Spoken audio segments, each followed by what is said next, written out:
membangun kenyamanan.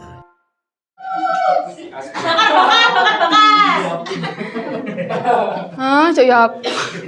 Waduh. Loh, kok ada itunya, Pak? Ada pecahnya. Kita kasih efek. Oh. Oh, terlalu jelek ya. Terlalu jelek ya. Alhamdulillah hari ini. Oh, assalamualaikum dulu ya. Assalamualaikum warahmatullahi wabarakatuh. Waalaikumsalam warahmatullahi wabarakatuh.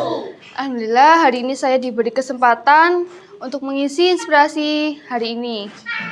Judul apa nih?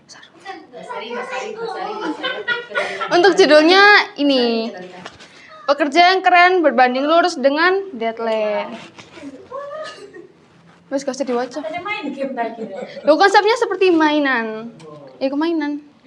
Jadi pekerja yang keren itu bukan pekerja yang dinilai dari penampilan maupun gaya, tetapi pekerja yang keren adalah yang tetap produktif dan dapat menyelesaikan pekerjaan dengan tepat waktu. Loh, belum Pak. Loh. Belum. Gak tektokan. Loh, Dino. Nah, kan kesempurnaan hanya milik Allah.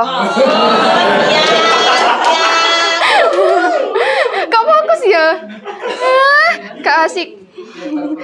Jadi, maksud dari kalimat ini tuh, jadi kalau kita misalkan di sekitar ya, kita melihat banyak orang atau pekerja yang kalau misalkan pulang beli fore atau misalkan pakaiannya OTD yang bagus gitu ya, kita tuh nggak bisa melihat, oh orang itu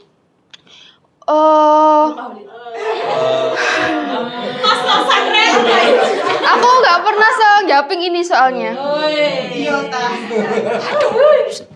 Jadi tuh kita tuh nggak hanya bisa melihat dari apa yang dia capai, tapi apa yang dia kerjakan untuk mencapai hal itu. Next Pak. Terus ngos-ngosan nih. Contoh pekerja yang keren itu seperti ini, kayak tukang kuli bangunan setelah dikasih deadline. Bisa dilihat Pak?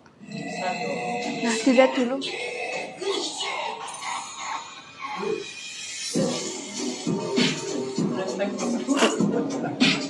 Tuh ngedit sendiri.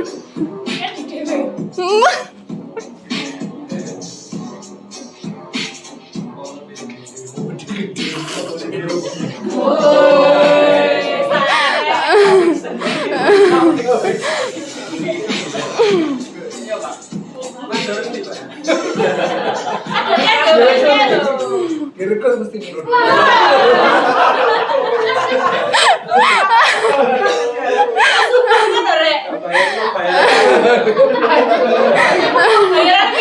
Aduh, 3 kali lipat mungkin. Jadi bisa kita lihat dari video tersebut yang sudah disetel. Oh, kok setel? Di play.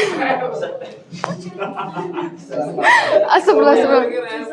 Bisa kita lihat dari video yang sudah di play bahwa tukang kuli bangunan juga punya deadline, teman-teman. Kok anak ini nih. Tukang kuli bangunan sudah setelah dikasih deadline itu juga bisa mengerjakan sesuai deadline yang sudah diberikan oleh mandor. Mungkin bagi teman-teman ngelihatnya pertama ototnya ya, sama maco gitu ya. Tapi ini nggak dinilai dari itu.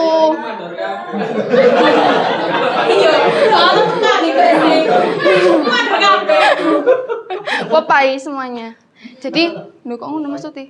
Jadi kita nggak bisa menilai dari orang, wih ototnya gede rek misalkan, atau kita lihat kayak laki banget gitu. Tapi nggak gitu teman-teman, kita bisa menilai dari gigihnya dia dalam membangun perumahan. Begitu. Yang kepaing ngono lah. Next Pak. Loh kok lagi? Jangan di play dulu. Stop. Nah,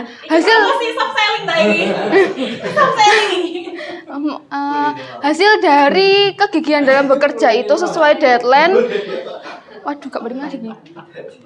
Hasil dari kegigihan seorang kuli bangunan, kita bisa lihat hasilnya. Monggo di play Pak.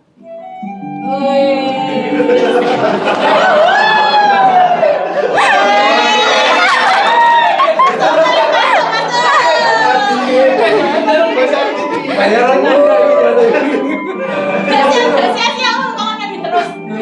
sombong banget. mana deh cerita kayak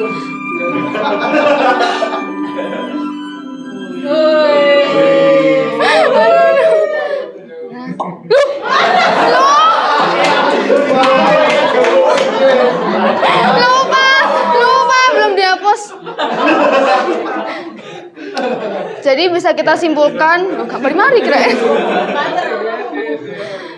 Baik, bisa kita simpulkan kegigihan dalam bekerja, terus kita bisa menyelesaikan pekerjaan sesuai deadline, yang pastinya itu bisa membuat kita lebih produktivitas dan bisa memberikan hasil yang maksimal, seperti itu. Wah, keren ini.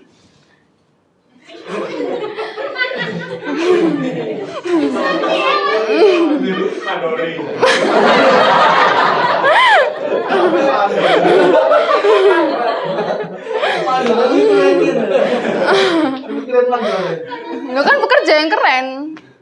Dan apa sih pengaruh deadline dalam pekerjaan? Next, Pak.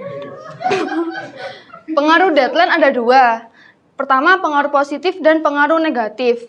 Yang pengaruh positif ada 3. Pertama, meningkatkan fokus kerja. Kedua, mendorong produktivitas. Dan ketiga, meningkatkan disiplin kerja. Dan pengaruh negatifnya ada banyak sebenarnya, tapi saya nyebutkan 4 aja lah.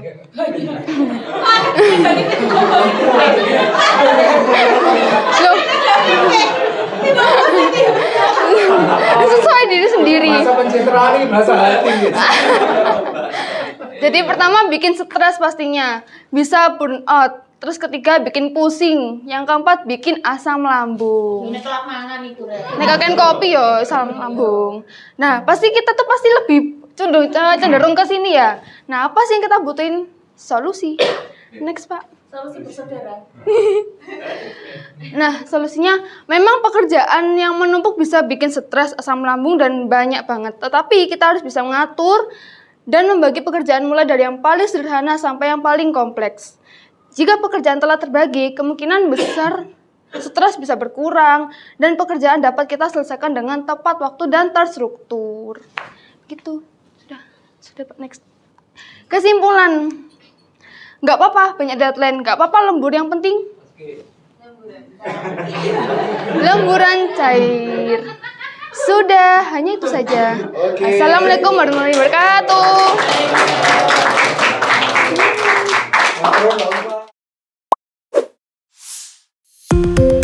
Kadarland, membangun kenyamanan.